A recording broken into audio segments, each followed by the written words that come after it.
Today on the 1012, I am joined by my good friend Chase A. Kiddy of BetMGM to talk about Big 12 win totals for the upcoming 2025 season and a few non-Big 12 ones to keep an eye on as well. Plus, it's the first time we've had a chance to get him on the show and talk about West Virginia rehiring Rich Rodriguez as their football coach. So he's got a lot of thoughts on that. And I just want to address the fact that, look, there's been a lot of stuff going on this summer with the House settlement and the Big 12 announcing basketball matchups on the men's and women's side, which are going to be home and away, who are just home, who are away. And I know we haven't had an opportunity to get to all of that. Like I have said in the past, I've tried to cut back a bit this summer.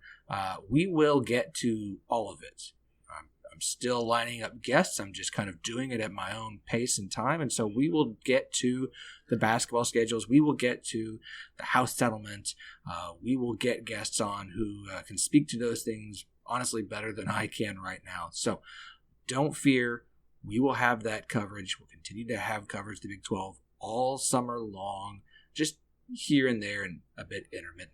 So we've got this great interview today. We've got some more coming your way through the rest of June. I've got one in the can with our good friend Parker Fleming, and I've got one I'm recording today. But if I tell you who it is, you know the rule. It'll fall through. So with all that said, let's get to it.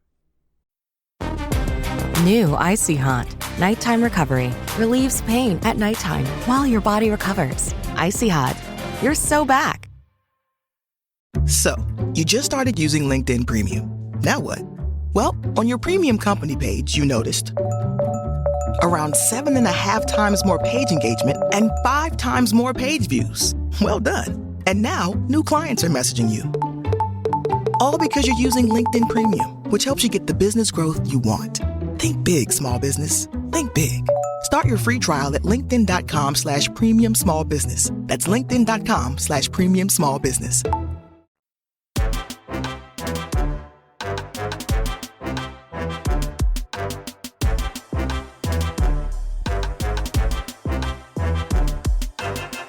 Welcome to the 1012, the podcast that covers all 16 teams in the Big 12 Conference. We're part of the 1012 Network. You can find every show on the network at 1012network.com. And of course, we are partners with Sports Social, Europe's biggest sports podcast network. I'm your host, Phillip Slavin. Thank you for joining us today. I would say what day this is, but I don't know what day I will drop this particular episode. I know it will be sometime in June. So whenever you're hearing this, it's today, hooray. Don't worry, it's not just me making dumb references to children's movies from the early 2000s.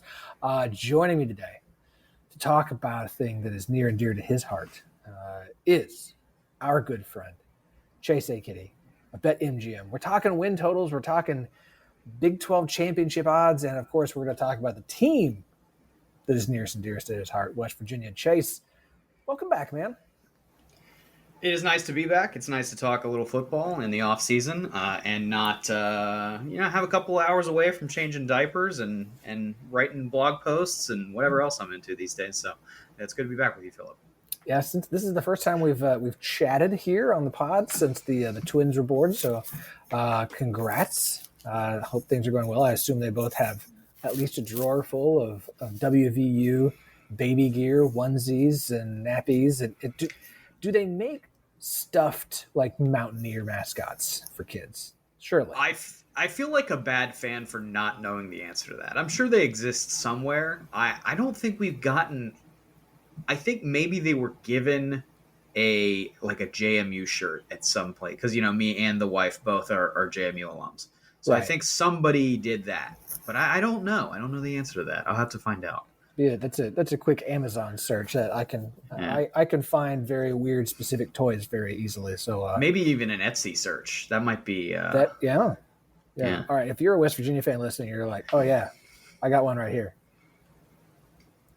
1012podcast@gmail.com. Let us know. Shoot us the link. You can DM us on Twitter, X, whatever you want to call it. Yeah. Looking for musket related children's toys. Yes. Yeah.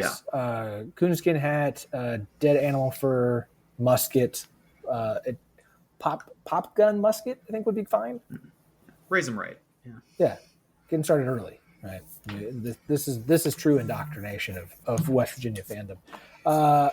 Let's start with West Virginia since we've gone down that rabbit hole.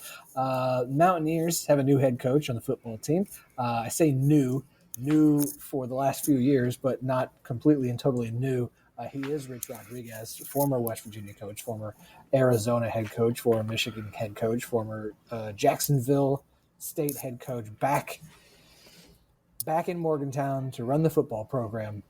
I mean, Chase, we haven't had a chance to really chat about this since the hire was announced. I've got to get your thoughts on this, man. Yeah, I mean, he was hired, I want to say November 30th. And then a week later, my kids were born. And, the interim week was like, we were not planning for the kids to be born on December 7th. We went in for a doctor's appointment on like December 3rd. And they were like, hey, we can't see some oxygen go into a cord on one of the two kids. So guess what? Your kids are about to be born. So, and everything turned out fine. I don't want to scare anybody. But my point is, I was sitting in the hospital, like vibrating. I'm very happy my kids were born, but also like I have to talk about the Rich Rod stuff, and I never got to. So it's just been exploding out of my body for the last 6 months, and I haven't had anywhere to put that energy. So let me say this. My gut reaction was, I cannot believe they just did that. I cannot believe this is the hire. And from a logical standpoint, if you go back to December and you looked at who was available and what is reasonable to expect a mid-table Big 12 team to get in the hiring process, it felt like, especially it was a gap. Like, it was a long amount of time. Neil Brown got canned kind of early, so you knew there was going to be a hire. And yet every day that went on, every day it went longer, was another day where it was like, I don't know what their move is here. I don't know what they're going for, what they're trying to accomplish. There were some other, I don't remember, it was 6 months ago, but I know there were like names that were being cycled back and forth and in and out. And every day it went on and another name got taken off the board. You're like, is it really going to be Rich? Are they really going to go back to Rich? Are they going to hire? I mean, there were like three different crazy aspects to it. One was just like, Rich Rod, seriously? Another was, are we really going to hire the Jacksonville State coach? Like, who is Rich Rod? Who happens to be the old guy? It was crazy that it happened that way. And I thought, to me personally, there was an even more shocking element to it, which became how fast people were ready to buy back into Rich Rod. Like everything was totally fine all over again. It happened so fast that, like, I don't know how much stock you wanted to put into random Facebook comments on West Virginia University official posts or whatever, but like the number of posts I saw that were like, I believe we can win a national championship in Morgantown in football. I was like, are you insane? Like, okay. What are you talking about?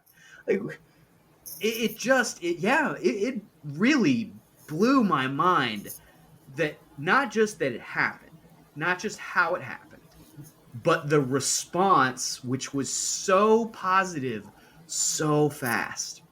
And I thought Rich Rod took too much shit after 2007. I mean, all of this, like, run him out of the state. He blew the game on purpose because he wanted to go to Michigan. I thought there was too much animosity after that. And now it just felt like we have overcorrected. Like, the sky's the limit once again, and we're going to go right back to the mid-2000s with this speed option run game. I mean, Rich Rod, and this is where I want to kind of hone in on the facts and the reality of things. Rich Rod has not had an awesome last 20 years. Michigan did not go well. Arizona did not go well. He was like a G5 OC in there for a little while. That didn't go well. And then he had like 1.5 good years at Jacksonville State in a really bad Conference USA. And all of a sudden it feels like his stock is suddenly like, oh yeah, that's the guy that had a great run for several years at West Virginia in the 2000s. it just feels like schematically to me, it's I'm sure there are some things in there that are new, but this is stale, man. This is like if you go back to what Chip Kelly was doing at Oregon, that was cutting edge at one point. It's not cutting edge in 2025. Yeah. And that's exactly how I feel about Rich Rod too. So, I mean, we had to hire somebody, and that's the part of it that I accept. But it feels to me like such a getting back with your toxic ex situation. That was one of the first things I arrived at of like, you had an early first marriage, you were divorced by 25, you said some bad things, they said some bad things, 20 years go by, you're single, you're lonely, you thought you would have done better than this, you've gained 65 pounds, and all of a sudden that ex from your early 20s, looking, there are worse options available. So maybe we should give this another run. That's what it felt like to me. And Phillip, this is where I'm going to draw on some supporting evidence here. Don't just take my word for that, okay? Because this is absolutely real. I asked ChatGPT what it thinks of West Virginia signing Rich Rodriguez to be their new head football coach. I'm going to read to you verbatim what ChatGPT wrote me. Oh, West Virginia, you really got back with your toxic ex, huh? Hiring Rich Rodriguez again is like re-downloading Tinder just to go on a date with the person who ghosted you mid-championship run. This is the football equivalent of texting your ex you up after a decade of therapy and pretending you've moved on. It goes on. Some notable quotes here. This isn't a reunion. It's Stockholm Syndrome in shoulder pads. Y'all really went from he ruined us to he's changed, I swear, like this is some Appalachian soap opera. Can't wait for the inevitable we're on a break moment in 2027. This isn't a coaching hire. It's a cautionary tale, but hey, maybe the third time's the charm. If you count the emotional damage as a recruiting tool. I thought they were reaching a little bit for that one. I'm not sure where third time's the charm comes in, but hey, we're still working out some of the kinks. The more info you feed it, the more accurate it is. We're working through some things here on the tech front. When Sam Altman is on speed dial. I liked this one a lot. Rich Rod left Morgantown chasing national titles. Instead, he racked up buyouts like Infinity Stones and now teaches the triple option at community colleges disguised as FCS programs. It's a pretty sick burn for a computer. That's pretty good. Now I want to riff off between like an actual comedian and just a computer, like a laptop on a stool with a microphone, reading off AI created jokes at people. Only at West Virginia do you get betrayed, humiliated, publicly dumped, and then offer the guy a raise 17 years later. Yeah, this is getting clipped. If you listen closely, you can still hear Owen Schmidt screaming from 2007, but now it's just him yelling, all caps, "Why are you doing this again?" So, I don't know. I don't know what else to add to that. No, that's look in the weirdness that was the 2024-2025 coaching cycle. Somehow the Big 12 ended up with 2 rehires, and West Virginia made the better one, I think, than UCF. Like I'll give them that win. Rich Rod hasn't had a season where he's won double-digit games since he left West Virginia. He's had one season where he won double-digit games. Year 3 at Arizona, went 10-4, and then the rest of the way. I mean, he won 9 games 3 years in a row at Jacksonville State. The first one of those, of course, they were still an FCS school. And then, Conference USA, take from it what you will.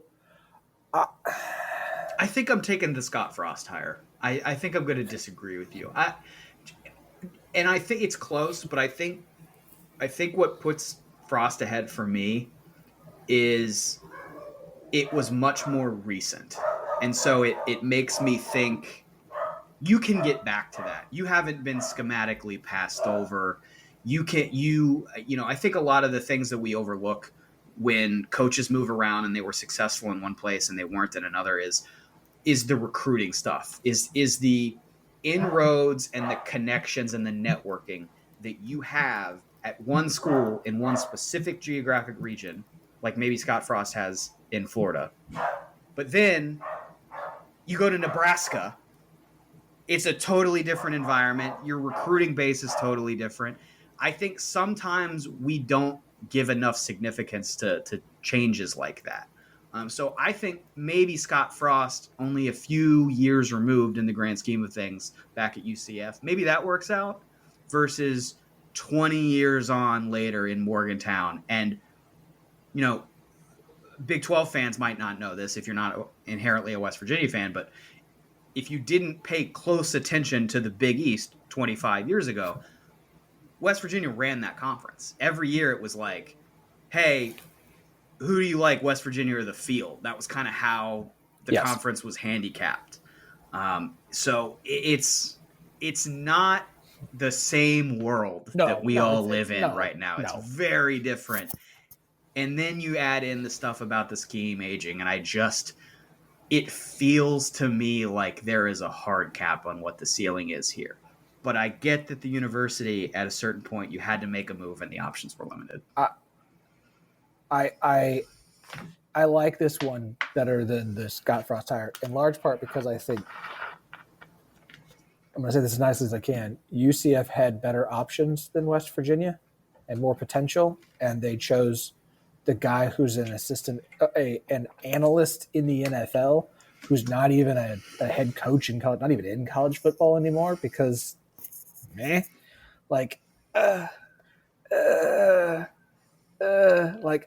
can at least show Rich Rod's having success coaching college football. Like, we can nitpick the quality of Jacksonville State and their opponents. At least he's winning football games as a head coach at a university. Sure. Nobody was like, you know who we need to hire? Scott Frost. Yeah, that guy's going to get a head job. That guy, He wasn't even up for coordinator positions. I look forward to Oregon rehiring Chip Kelly to take over as head coach again in 2032. Sounds about right, 2032. Just bookmark that for now.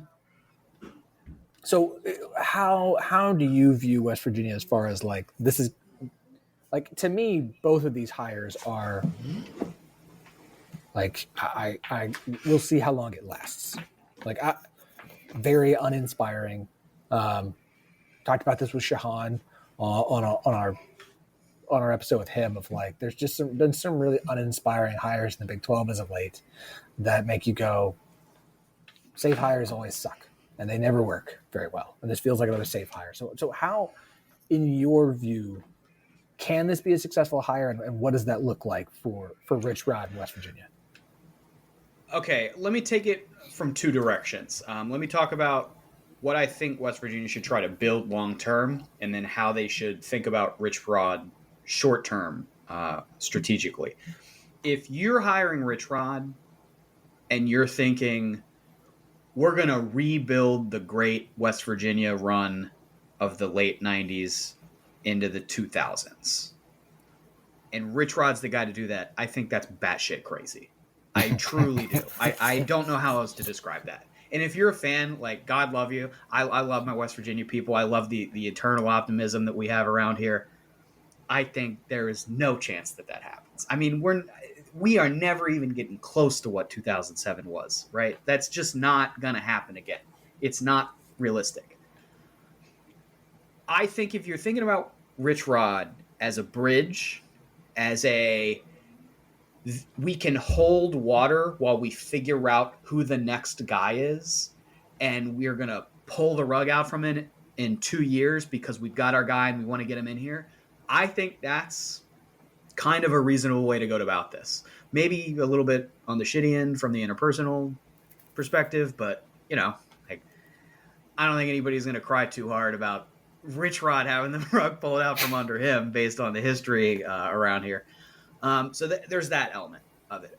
Long term is where I'm more interested. And I'm 80% done with this piece. It's a piece I'm working on this summer. It's sort of like a thought exercise about who West Virginia should model themselves after. And I've really honed in on what I think is going to seem like maybe a crazy comparison, but I think it's really, really apt if you give me a couple minutes to lay it out. I think West Virginia should build itself like North Dakota State. I think this is the absolute model of what West Virginia should try to do. Okay, North Dakota State has won 10 FCS national championships since 2011. Do they have the best facilities? No. Do they have the most resources? I'm talking at their level. I'm not talking in all of Division One. Just at the FCS level. Do they have the best facilities? No. Most resources? No. Do they play in the best conference? Now, I would probably say the Missouri Valley is the best FCS conference, but when this all started in 2011, definitely not. It was the CAA, and Valley was second best at best, okay? Do they have the best recruiting? No. Not only are they not a top team for recruits, they are in North Dakota. You want to take a guess at how many 3-star recruits come out of North Dakota every year? It is not many. So if they don't have those things, how are they good? They must have some kind of awesome staffing continuity, right? Not really. Craig Bohl was there. He built up the modern Division I program as they transitioned from D2 to FCS, but then he left for Wyoming. Chris Kleiman came in. He won as the top guy. Then he left for Kansas State. Matt Ince came in. He wins a couple national championships. I personally think Ince is a little overrated, but he still won 2, and that's 2 more than West Virginia has. Tim Polasek came in after that. He just won a national championship a couple months ago. They just continue to win. It doesn't matter who the guy is that's in charge. They run on scheme. They run on culture. They run on geography. The scheme is old school power. They run full ball control, heavy personnel, fullbacks. It's super physical, and everybody knows it at that level. It makes them really tough to prepare for in modern college football. It's a little bit like how people talk about playing Army in the middle of the season. You're doing all this stuff one way, and then you've got to totally switch your prep for a week because you know you're going to go play somebody that does it completely differently. That's like how North Dakota State does it. Not schematically, I'm not saying they're Army, but it's different. It's contrarian. It also allows them to cover a lot of the in-state recruiting deficit that they have to deal with because they're in North Dakota.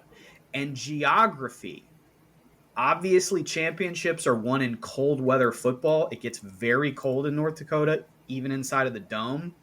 It's a big advantage during playoff season when they host teams from farther in the south. They can use that to their advantage. That goes doubly so because of the physicality they play with. It's like extra effective in cold weather. I think all this stuff is comparable to West Virginia. I mean, down to, the last detail. You're talking about a state with fewer than 2 million people, not a lot of high-profile recruits. That's something that West Virginia deals with constantly. You have to recruit from Pennsylvania and Ohio and here in Virginia. You have more high-profile recruits in West Virginia than North Dakota, but not by much. It's still a smaller state. West Virginia is colder than a lot of other places in the Big 12. Last conference game I went to a couple years ago against Oklahoma, it was 20 degrees and snowing at kickoff. When you host a big game against Texas Tech or Arizona late in the season, that weather is a potential advantage the same way it can be in Fargo. I don't love the Rich Rod retread, as I've made pretty clear, but I do think one thing about it that can work is that he plays a style of football that still wants to emphasize the run game. I think that's where these two things meet up. Even under Rich Rod, even if you're thinking about the next coach building for the future, you can start to put into place a little bit of a contrarian infrastructure that emphasizes power football. This is one thing Neil, I thought, was good at. It was building this culture of NFL caliber offensive linemen, and he had the results to show for it. Maybe not in the record books, but in terms of getting guys drafted in the trenches, he was not bad at that. That's a good place to start. Spend whatever NIL resources we have on defensive players. Start developing local West Virginia guys into fullbacks and wingbacks and all this crazy old school stuff. The cultural overlap that exists in this space on building a program on toughness and physicality and old school football should be so easy for a program that has a giant slab of coal on the ground in front of the stadium. This is such a natural fit. Both for the Rich Rod era and going forward, this is what I think they should do. So what you're saying is after the Rich Rod 2.0 fails, either hire Tim Pulisic as the next head coach or Matt Enns if he's having success at Fresno State. I definitely don't think they should do either of those things. But I do think, I don't know, maybe they should. Go find somebody that knows how to do this. I would not hire Enns. I think Enns is overrated. It worked for Kansas State. Look how great Kleiman's been.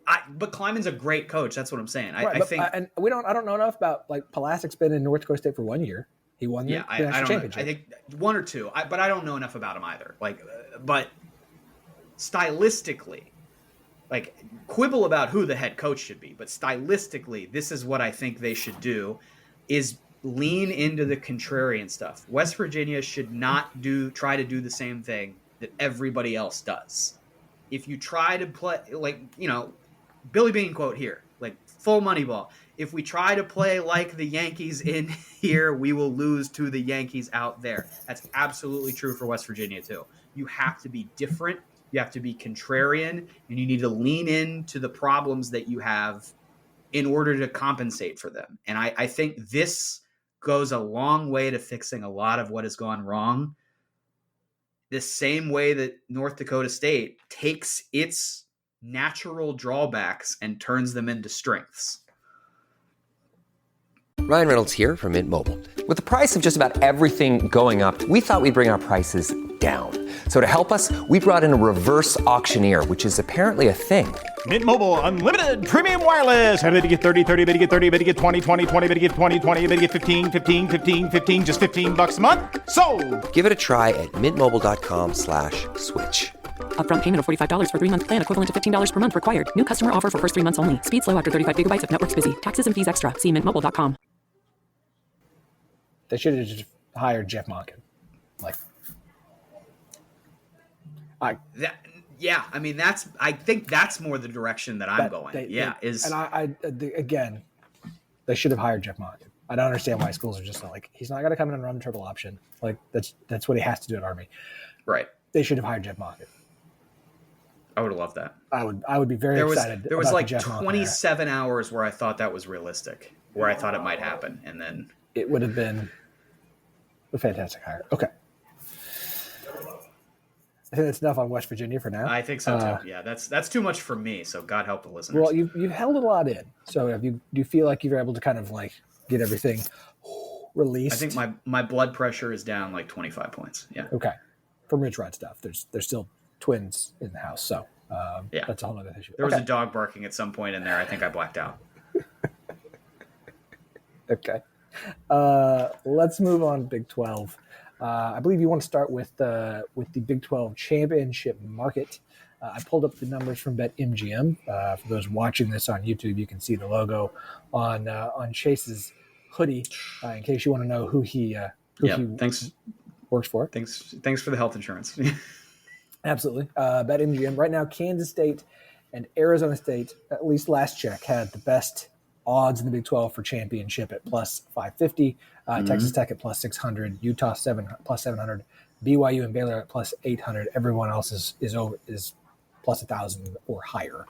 So let's talk about this Big 12 championship market. What are just your thoughts overall on it? Yeah, I mean, my first thought is what a weird market. Right. You laid out a couple of the numbers. Kansas State and Arizona State both 550. Texas Tech 6-1. Utah 7-1. Baylor 8-1. Kansas and TCU 12-1. Arizona is your absolute longest team here in the table, which is your de facto last place team at 66-1. So if you're not a natural odds person and you don't live the numbers every day, let me explain to you why this is weird. Let me give you a couple comparison points. Look at the Big Ten. Ohio State is your favorite, obviously, national champion, plus 190. Penn State right behind them, plus 240. Oregon, plus 350. Michigan's kind of in the mix at plus 650, but then it drops. Big drop all the way to USC, 20-1. Several teams at 40-1, including my ex-BFF, Kurt Signetti. Northwestern and Purdue are your long shots at 500-1. So what you're seeing there is more of a hierarchy. You have 3 teams at the top that anyone who even casually watches college football could have told you pre-flop, we're going to be the 3 top teams in the Big Ten: Penn State, Ohio State, Oregon. All 3 made the playoffs last year. They are the obvious top preseason contenders. Then you move down in sort of a bell curve fashion. There's a fat middle. There's another skinny tail at the bottom. Let's look at the ACC. Clear favorite with Clemson, plus 120. Those are implied odds of 45% chance that Clemson wins the conference. Miami's plus 350. 2 teams around 7-1 with Louisville and SMU. Georgia Tech, go Yellow Jackets, kind of random, 13-1. All the way at the bottom, you have Wake Forest and Stanford at plus 35,000.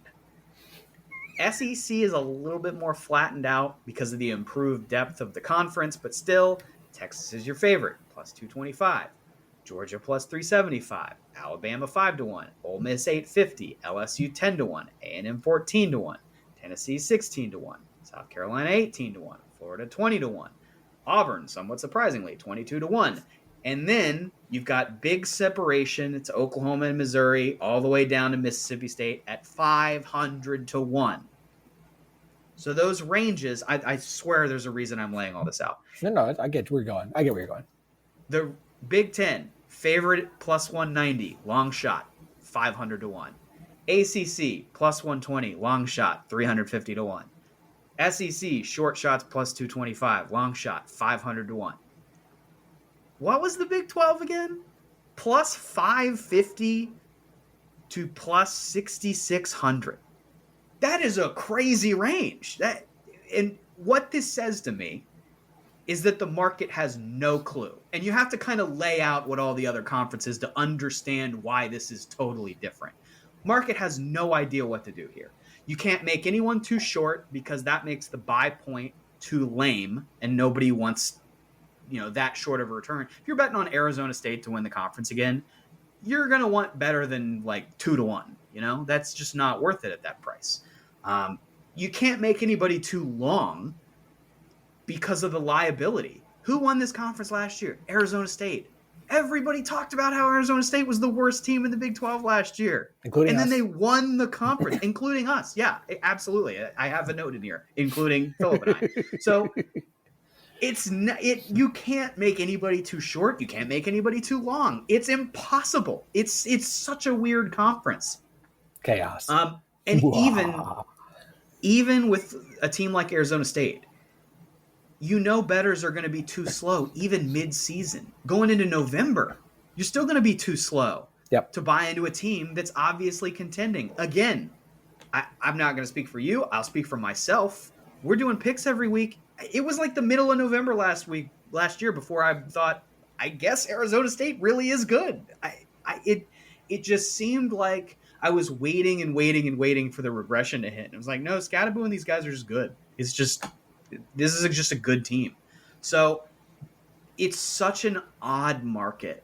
And like, I haven't done all of my roster homework. I mean, the stuff with the TARP rankings and how many people move around, it's something like 1 out of every 3 college football programs at the FBS level has a new head coach this year. It's just, you cannot possibly feel good about a conference winner bet at the beginning of June. So I need to do a little more work before I can make a recommendation here. But looking at the table, it is crazy to see this range where nobody is really a dominant favorite, but also nobody is totally dead to win anything. I've never, I don't think, seen a conference championship table like this, let alone at the power conference level. The things we had to start doing, and we have the conversation on the show all the time. We had it with Shahan in our interview of like, whatever your priors are for the Big 12, once the games kick off, throw them out. Throw them out. I agree. Throw them out for this conference, because whatever you think based off of strength of schedule heading into the season doesn't matter once the games start. Whatever you think based off of who was lost, like, you have no idea who's developing or not. It's because it's a conference of development. Like, you can hang on to priors in the Big Ten and the SEC and in many cases the ACC late into the season or all season long. In the Big 12, you can't. You cannot hang on to prior. Like, the only prior at this point that I have any confidence in is Kansas State's going to probably win at least 8 games. Outside of that, good luck. Good luck. And so somebody who we think is going to be good and picking the top 4 is probably going to finish in the bottom half of the conference. Somebody from the bottom of the half of the conference or in this new 16-team conference, somebody preseason ranked somewhere between 5th and 11th is probably going to be in the conference championship game. Like, that is what the Big 12 is. And you can say, well, but this team specifically, and we can have conversations all day about why a team specifically based off of the roster and the recruitment and the development and this and that and stats and da-da-da-da should be a contender.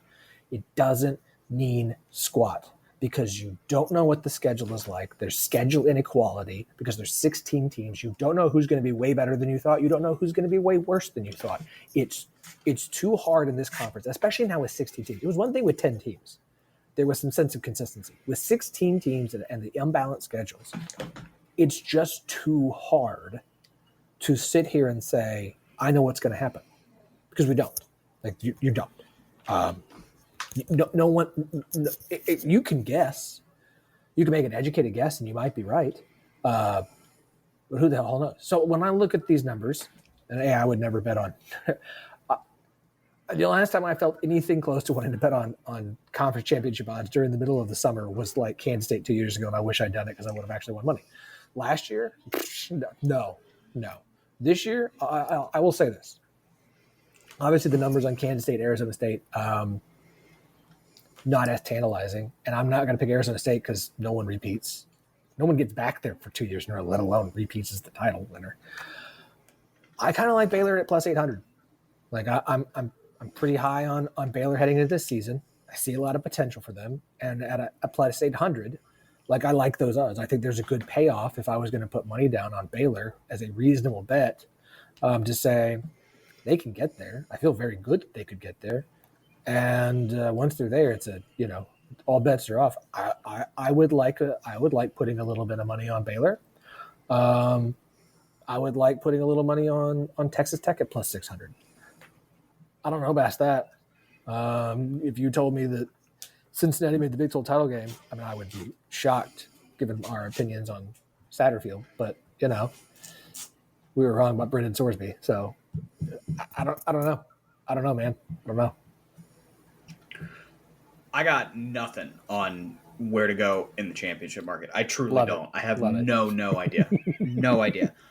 I feel a little bit stronger, still doing work, still researching, still looking at rosters, haven't pulled the trigger on anything yet. I do feel a little bit stronger when you shift into that win totals market. So let's do that.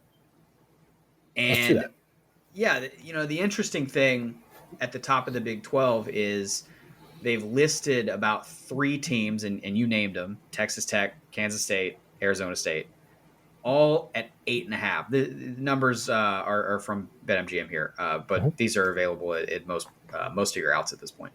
All 3 of them are at 8.5, and I believe all 3 last I saw were plus money if you liked the over. And I thought that was interesting because it's essentially saying, I guess it's kind of saying in a different way, hey, we don't know. Like, we don't know what's going on with this conference. Right. Maybe somebody's got to win 9 games, so we guess 8.5, but and someone always does. But that's the thing. Somebody always does. Somebody's going to win 10 games in this conference. Like someone's going to win. There's probably going to be a team with 11 wins in this conference. Like that's going to happen. Like just it is. Yeah. And so, like when everyone's you got 3 at 8.5, and then you have another 1, 2, 3, 4, 5 at 7.5. Like they're telling you they don't know. They don't know. That's what those numbers mean. That is 1, 2, 3, 4, 5, 6. That is half the conference at 7.5 or 8.5. Pick your 4 favorite and put money on the over, because I can promise you 4 of those 8 are going to finish with more wins than 7.5 or 8.5. Like they just are. Now it's a crapshoot as to which ones, but again, Baylor's at 7.5. I will put money on Baylor's the one at this point. I'm like, the odds are not there on Baylor. And I feel like that is, to me, based off my expectations for this season, my favorite bet of Baylor in the Big 12 champion, Baylor to win, and Baylor plus over 7.5 wins. Like I think they figured a lot out. But this is it's not even a conversation. And Sawyer's good. Sawyer's really good. So they finally figured out who their best quarterback on their roster was. Yes, and that is massive. Now, if the defense can take a step forward, they've got a lot of issues to figure out in the secondary. But like I like Baylor over a lot. Like I that one seems too low to me. I would love BYU plus 7.5 if we weren't concerned about Jake Retzlaff, because with Jake Retzlaff, that's a better than 8-win team. Without him, I'm not touching it. Not going anywhere near that. Outside of that, why is UCF at 6.5? Brooks Running reminds us that we're all powered by something. Whether it's the me-time energy of a run after a day at the office, the electrifying energy of your first marathon, or the infectious energy of a group run with your friends. No matter what energy powers you, Brooks has gear specifically designed to unleash it. So lace up and let it out. Let's run there. Visit brooksrunning.com today to learn more. Give me the under. Why is Cincinnati at 6.5 is my question. Because that is, I mean, except for maybe Arizona, that looks to me like the deadest team in this conference in terms of like where the roster's at, what the coaching is, what the schedule is. It's not the roster to me. I don't really have a problem with the roster that much. I like Brendan Sorsby. I think they've got good pieces. They've got nice pieces on defense. Like that is a roster that should have gone to a bowl game last year. That's a roster that should go to a bowl game this year. I don't trust the coaching. I don't trust Scott Satterfield. I don't think they can coach those guys to finish games and win close games and pull it off. I think the talent's fine. I'm fine with them at 6.5 because I think somewhere around there is probably right. Like maybe they finish at 5 again. UCF with Scott Frost and a roster that I don't understand with no identity back in year one in UCF, and you have them at 6.5. That if that team wins 6 games in year one for Scott Frost, bravo. I thought you were going to get Cincinnati at 5.5 and probably juice to the under there. So to see them at 6.5 with bigger juice to the under, but we're talking 155. I'm going to talk about a team here in a second that's minus 210. So 155 in the win totals market is not like the end of the world. I think that's an under for me. I'll go back to Arizona State for a second. Yeah. 8.5 plus 110, as I've said, you're basically saying, okay, but you can't do it again.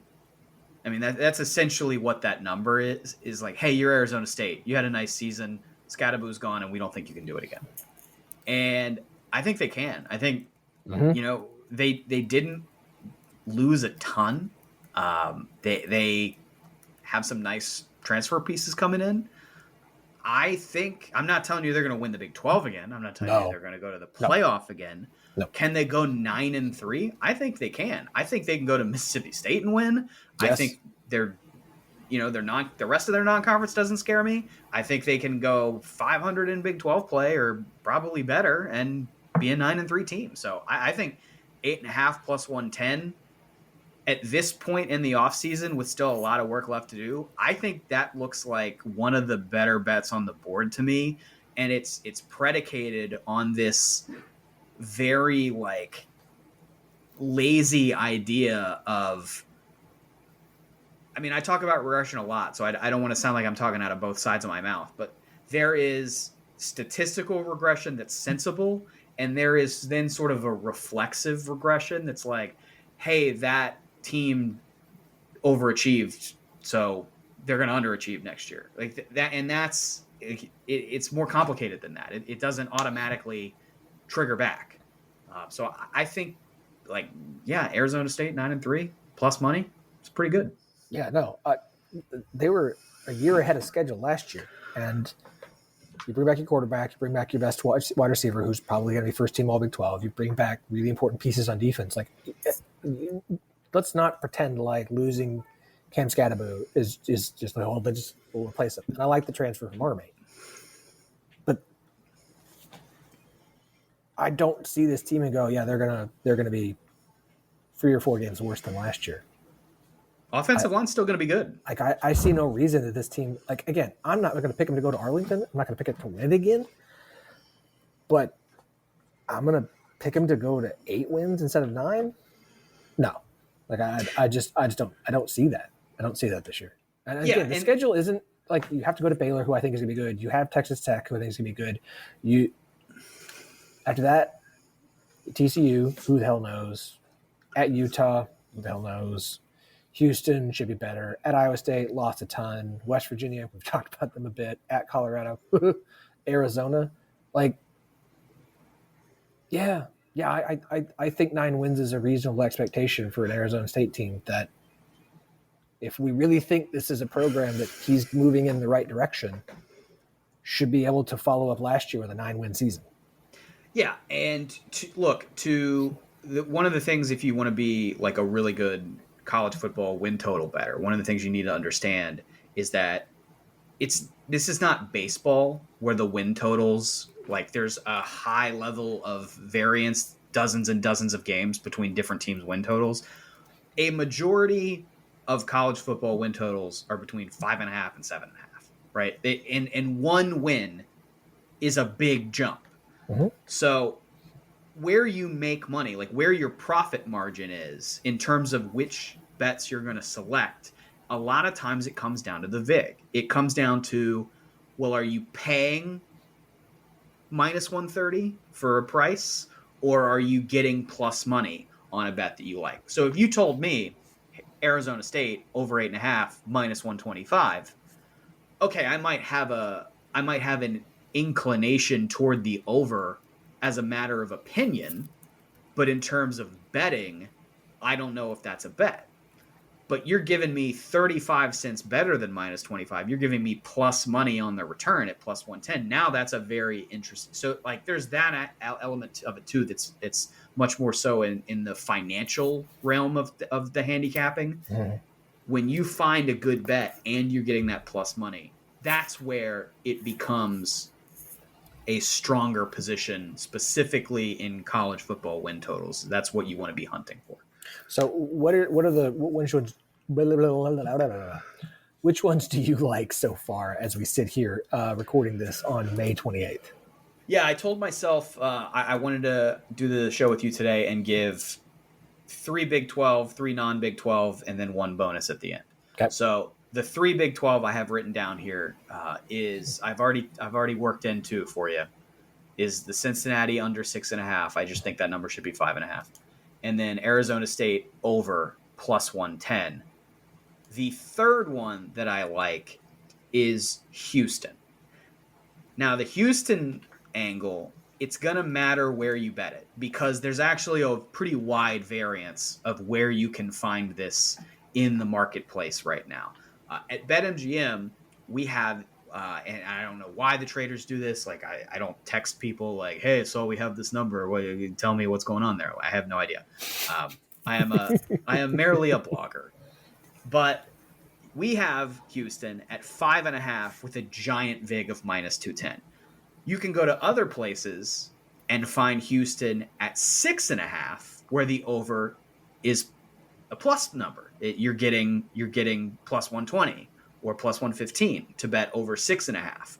So you really have here a great opportunity to decide, well, do I want to be more conservative and take a smaller return with a number like what BetMGM has, or do I want to be more aggressive and go for the plus money play, but I have to give up a full win? They need to go 7-5 instead of 6-6. You're basically betting an alt at that point. It's functionally kind of what it turns into. I like the aggressive play with Houston. I think they can go 7-5. I think they I think they overachieved under Willie Fritz in year one with him based on the talent they had on the roster. I think they're going to take another step forward this year. I think the schedule sets up very well for them starting very early on to win some games. And I think they can go 7-5 and cash this plus 120 number. Yeah. I don't hate that. Now, I'm a more conservative person, would probably take the less return on over Houston at 5.5 because that just feels like easy money, which is why that number is that way. But I can see a 7-5. Like, it really, Fritz is a guy who develops his rosters well. Like, I don't expect them to make the year 2 jump that we just saw from Arizona State, but I don't like that team should go bowling this year. It should. So we'll keep an eye on it. It's good. I like that one. I like that. Again, my favorite would still be over 7.5 for Baylor. What's the plus minus on the over there? Let me look. I know I have a tab here, but I have a million tabs open on my computer. Hold on, I had it. Well, let me see if I can get sick podcasting audio right here. I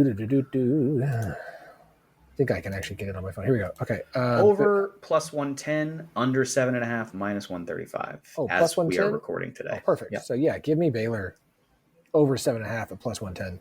I will. I'll take that all day. All day. Yeah. Without having their schedule immediately in front of me, if I was going to add a fourth to this, it would probably be Baylor over. Yeah. I mean, this is a team that won like their last 6 games in a row last year. Yeah. Let's see. I can pull up their schedule right here. Easy as can be. Here we go. Obviously, they open with Auburn in Waco. With Auburn, big game. Then SMU. So you've got 2, I'm going to use air quotes for Power 5 teams to start your non-con. Samford. Arizona State at home. Stillwater for Oklahoma State. Home for Kansas State. TCU on the road. Cincinnati. So they don't leave. They go to Oklahoma. That's the furthest away from home they go as far as like outside of the state until they go to Cincinnati in October. And then it's home for UCF, home for Utah, at Arizona, home for Houston. Like the schedule is fantastic to me. TCU on the road, Cincinnati on the road, UCF at home, Utah at home, Arizona on the road, Houston at home. Like, yeah, Yeah. And get that number now because if they beat Auburn in week 1, like that number is going to go. Yeah, the risk with Baylor is it's high variance, right? Because you could also tell me that they're 1-5 after the Oklahoma State game, and I wouldn't be shocked, right? SMU played in the conference title game last year. Auburn is the market sees them as 22-1. They win the SEC. Obviously, that doesn't make them a favorite, but it's way better than I would have guessed. So, not sure what's going on there. Maybe they think Hugh Freeze is going to have a good year.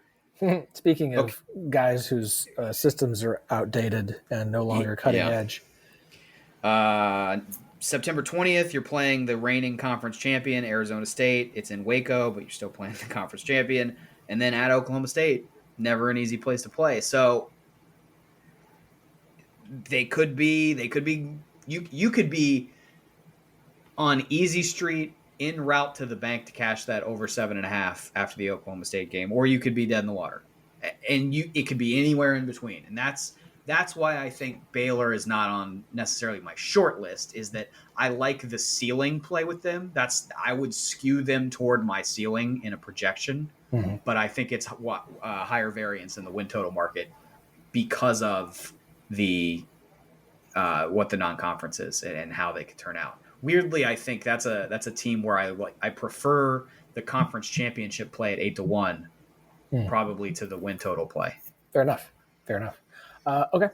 Well, let's run through the last 4 you've got for us: 3 non-Big 12, and then a bonus as well from hint, hint, nudge, nudge. Sunbelt Chase. Here we go. Alabama under 9.5. I just think, I think there's still a little sparkle left in some people's eyes when they're thinking about that Alabama. I like Kalen DeBoer, okay? I thought it was a great hire. I think he's going to do a good job. But the days of Alabama automatically going 10-2 or 11-1 are over. And I don't think they're coming back. So this is a schedule where Alabama opens the season with a true road game at Florida State. I don't think Florida State's going to be a hot garbage fire all season yet again. So could Alabama win that game? Maybe. But they could also lose that game. I think it's probably closer to a toss-up than a lot of people are imagining. They got to go to Georgia. They got to go to South Carolina. Those 3 games, I think they're losing 2 of them. I think they're going to lose to Georgia, and I think they're going to lose to South Carolina. So you're then telling me they've got to basically run the table on the entire rest of the schedule. I don't think they're going to do that. I just think this is a 9-3 team. So I like the underplay there, and I would not be surprised if it was worse than 9-3. I mean, if it's 8-4 and they miss the playoffs. I mean, there's 3 losses on that schedule. Yeah. Do we not remember what happened against a terrible Oklahoma team last year? Or Vanderbilt. It was a good Vanderbilt Tennessee. team, but Vanderbilt's on the schedule again. They got a home game against Tennessee. I think Vols are live in that one. So I just, there's 3 losses on that schedule. You're getting a pretty decent price at -105. I like it. That's one. Okay. Let's go to some weirder places for these other 2. That's what we love Utah here. State. Yes. Logan, Utah.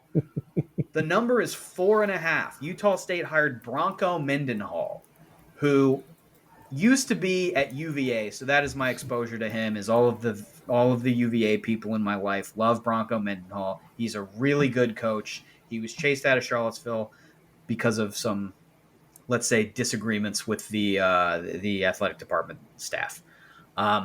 He did such a good job at New Mexico last year. He wanted to take some years off, which might be just code for I'm getting out of Virginia and I need a little reset here. He went to New Mexico. New Mexico was god-awful last year going into the season. No roster talent whatsoever. He made them, I guess I would describe it as a tough out. They were not an easy team to just dispatch nonsensically last year. He made them good. Not all 5 and 7 seasons are built equally. It's that kind of thing, yes. New Mexico going 5 and 7 and being competitive in as many games as they were is truly one of the unheralded great coaching jobs of 2024 that no one will talk about. And it's because Mendenhall's a really good coach and he has the goods. So it's also somebody I was kind of hoping West Virginia would take a look at. So going to Utah State, over 4.5, I think the schedule is – there's 5 wins on that schedule. I'll put it that way. The bottom of the Mountain West is pretty easy. Plus 110, again, it goes back to the VIG. You want to hunt for strong VIGs that are going to give you good return. I'm not against paying heavy juice, obviously, with like the Cincinnati play, but like you want to look for some places where you're going to pad your return. And this is one of the places where the buy point is absolutely right. So Utah State over 4.5. The last one I have here in the 3 non-Big 12 pre-special category. This is crazy. I seriously cannot believe I found this. I cannot remember a time I have ever seen this. The Akron Zips. If you want to pull up the Akron Zips schedule, okay? I do. I'm pulling it up right now. You can check behind me. Okay. They do not have a bye week. The Akron Zips do not have a bye week. Now, they have an on-paper bye week, which is at the end of October going into November. But it's one of those scenarios where, the MAC teams play a lot of Tuesday nights. And so their quote-unquote bye week is where they play on a Saturday, and then they don't play the next Saturday, but they are playing the following Tuesday right after that Saturday where they would play. So normally you've got 7 days in between games.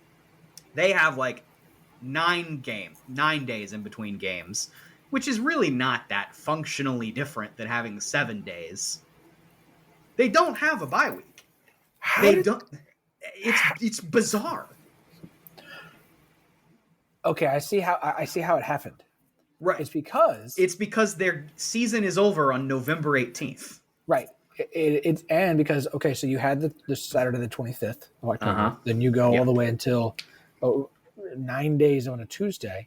Yeah. And then you play a Tuesday game, and then you play a Tuesday game. And that Saturday was their bye week. Right. But it's not. It's basically a week later. You haven't had a bye if you're playing on Tuesday when you normally would have played on Saturday. That's not a bye. Wow. So they effectively are and then they're, this is one of those years of college football where the schedule's kind of funky. So everybody has 2 bye weeks. But they have 0. They essentially have 0 because one of their bye weeks is that funky 9-day period. And the other one is they're off the last week of the regular season. So who cares about that? How did that happen? They're playing a season where they don't have a bye. How do they not have a game the last week of the regular season? So what is the crazy dirt low win total they should have because they're a disadvantaged program to begin with, and now they're going to play without a bye? It's 4.5. Last year they went 4-8. So the win total market wants to know, do you think Akron is going to have a better season this year with effectively no bye week? It's crazy. I can't believe this. And it's Akron, and we're currently recording this in May. It's the end of May, but still May. Nobody's talking about this. I mean, nobody has found this. This is just, I'm in my basement looking at stuff, and I can't believe I found this. Go straight to my book and hit the Akron under. It's under 4.5 is minus 135. I believe is the number I saw. So yeah, that's one that I found. Okay. This episode is brought to you by Honda. When you test drive the all-electric Prologue SUV, there's a lot that could impress you about it. There's the generous passenger space, the clean, thoughtful design, and the intuitive technology. But out of everything, what you'll really love most is that it's a Honda. Visit honda.com/EV to see offers. I'm playing my Akron football record by year. One of my favorite things to pull. Last year, they won 4 games. The first time they won that many games since 2018. Yes. They had a nice stretch there under Terry Bowden where they weren't terrible. To talk about market dynamics here for a second, if you told me you priced this at Akron 3.5, that to me would feel like a fair price. Right. Because you're asking, hey, can this program that is maybe moving this thing in a slightly positive direction. The MAC has a pretty awful bottom to it. Kent State's going to be a tire fire this year because of the Kenny Burns stuff. Can they hold water with no bye week? Can they go 4-8 again? That would be, to me, a fair market. That would be probably no buy point here because I don't want to get involved with an Akron team. Who knows? Maybe the bottom's going to fall out again. Maybe they are moving in the right direction. High variance conference like the MAC. I don't want to get involved. But if you're going to price it at 4.5, where they now essentially have to improve for the over to hit on a year-on-year basis, that's an obvious under. I mean, come on. Yeah. I mean, look, their schedule is, but they're bad too. It's like you look at the schedule like, oh, so you should be able to beat this. Then you realize, oh, I'm looking at Akron's schedule. So it's not like I can act like they're going to be superior to any of these bad teams. I'm like, okay. They have 2, maybe even 3 games there where you should win those games. You should beat Kent State if you're Duquesne. Akron. You should beat Duquesne. And I really want to. But probably 4.5 in your Akron. 4.5 is a big number this year. UMass. I think UMass is better. But here's the other problem. You say they should beat Kent State. Kent State's their second to last game. So it's not even like they get Kent State early when Kent State build a little positive momentum, right? It's when you were just trying to get to the end of the season, and now you got to play Kent State. And Kent State, from their angle, I mean, they're going to be so bad this year because of just all the stuff that's going on there. But by the end of the year, they're a year older, Excuse me. That's wild. It's a crazy find. Truly a crazy find. All right. You got one more, Sunbelt. I do. If you are a betting person, I'm not going to try to pressure anybody to bet that isn't in a betting, okay? If you don't like betting, you don't have to bet, right? I'm not here to tell anybody to do anything they don't want to do. If you are a betting person, you need to stop what you were doing. You need to pause this podcast as soon as I'm done talking. And you need to go bet every Southern Miss position you can possibly find. Okay? This is officially Sunbelt Chase talking. Southern Miss was so bad under Will Hall. It was one of the worst G5 programs for the last few years. So bad. In a story that will not get any recognition or attention nationally, despite the fact that it's incredibly weird, Southern Miss fired its coach. In the Sun Belt East, Southern Miss is a Western Division team. okay, in the Eastern Division, Marshall won the conference, but for some reason didn't want to pay head coach Charles Huff, who's They don't like him. They don't approaching the end of his He was unhappy with the decision makers, and the decision makers were unhappy with him no matter how much you win. In fact, them winning the conference title was like the worst thing that could happen to the decision makers at Marshall. He also, it's not just that he won the conference, he also beat Notre Dame like 2 years ago. Okay. Yeah. So good coach. And it turns out he wasn't really looking for that much extra money because Southern Miss signed him to a new contract, and they really only gave him like a $200,000 raise. I mean, this wasn't about money once it was leaving Marshall. True. So Charles Huff goes from Marshall to Southern Miss, same conference. That doesn't happen very often. He takes like, I want to say 18 starters with him from Marshall. Just total brain drain out of Huntington down to Southern Miss. They bring in some nice transfer pieces on top of the Marshall stuff. They grab a couple of FCS players that are really good that I thought, whoa, those are some smart signings. Nice transfer portal work there.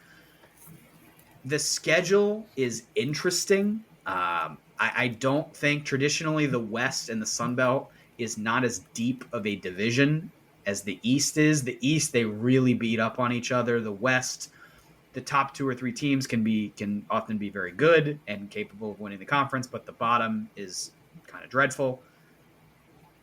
Southern Miss over 4.5 at -130 is such a cheap buy point. This should be like, not even should. I'm going to make a prediction. By the time we get to week 0, this number is going to be 5.5 or 6.5. When people really start talking about college football futures, this is going to be a bet you hear about all the time. It's going to be on everybody's list, and right now it's 4.5 at -130. So that's number 1. You got to go bet that, okay? Number 2, bet them to win the conference at 25-1.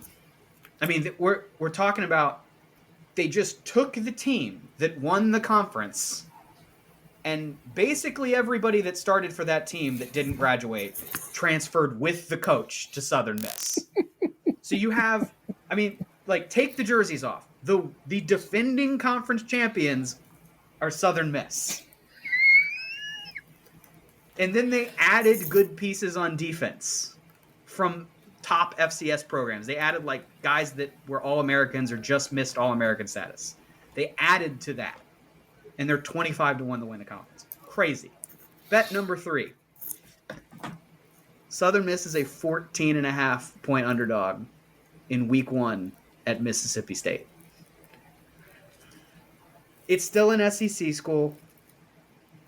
They're not going to suck at some point, right? Mississippi State can't be this bad forever.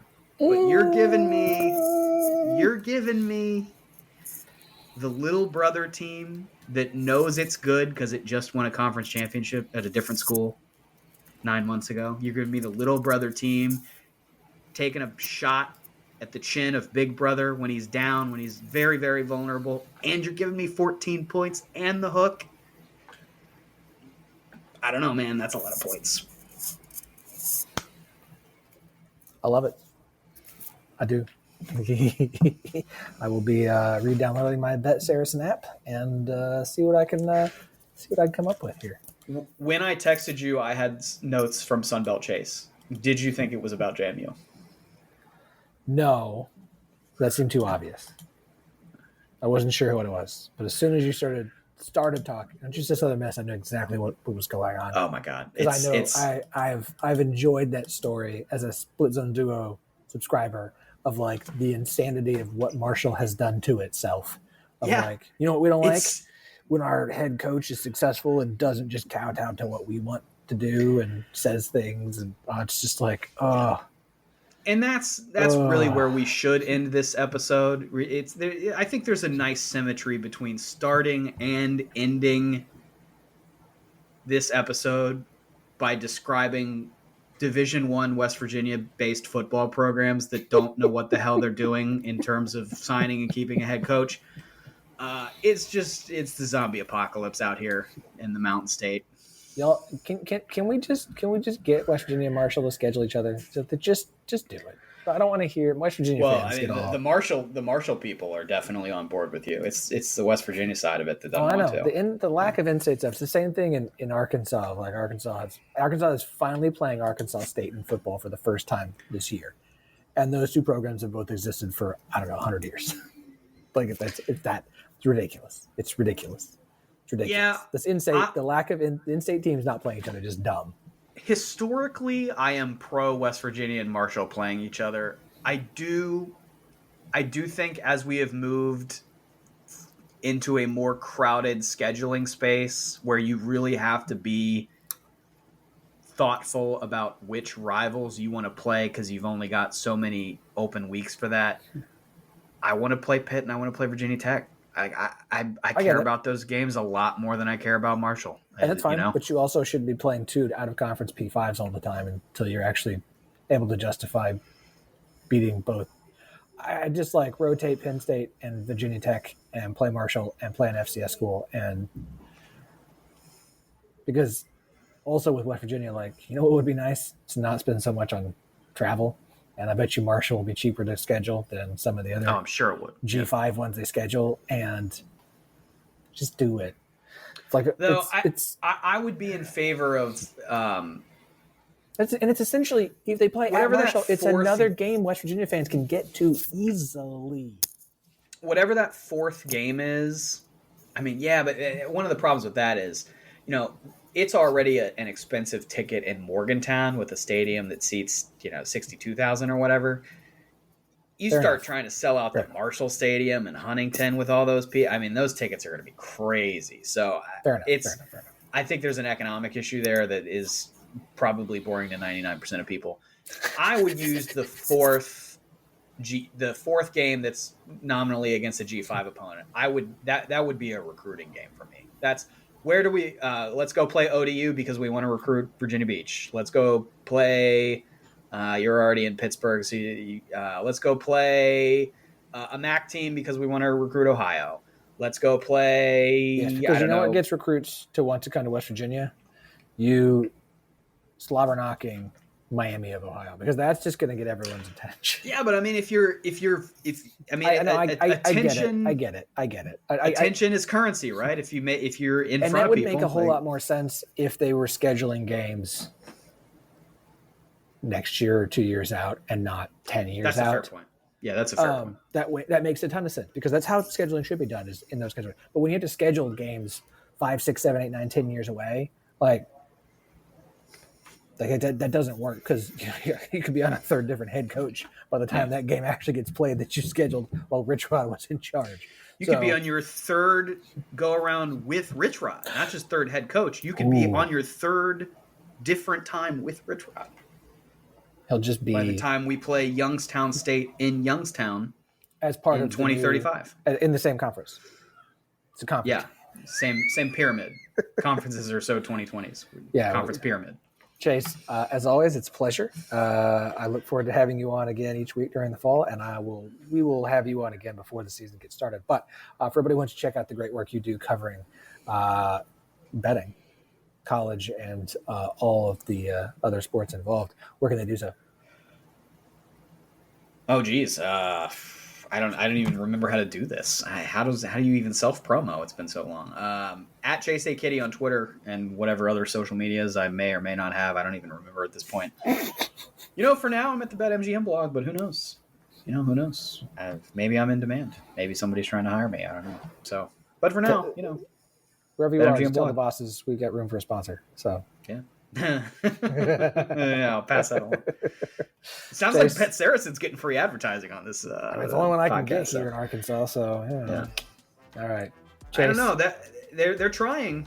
From what I've heard, they're trying down there. Always trying. Whoop. All right, man. Hey, it's been a pleasure, and we'll talk to you again soon. See ya.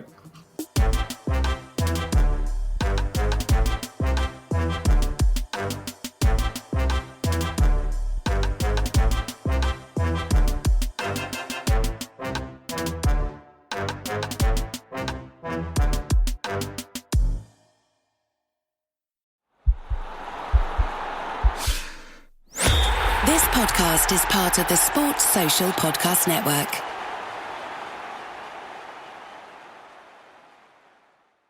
Hi, I'm Richard Karn, and you may have seen me on TV talking about the world's #1 expandable garden hose. Well, the brand new Pocket Hose Copperhead with Pocket Pivot is here, and it's a total game changer. Old-fashioned hoses get kinks and creases at the spigot, but the Copperhead's Pocket Pivot swivels 360 degrees for full water flow and freedom to water with ease all around your home. When you're all done, this rust-proof anti-burst hose shrinks back down to pocket size for effortless handling and tidy storage. Plus, your super light and ultra-durable Pocket Hose Copperhead is backed with a 10-year warranty. What could be better than that? I'll tell you what, an exciting radio-exclusive offer just for you. For a limited time, you can get a free Pocket Pivot and their 10-pattern sprayer with the purchase of any size Copperhead hose. Just text WATER to 64,000. That's WATER to 64,000 for your 2 free gifts with purchase. WATER to 64,000. By texting 64,000, you agree to receive recurring automated marketing messages from Pocket Hose. Message and data rates may apply. No purchase required. Terms apply. Available at pockethose.com/terms.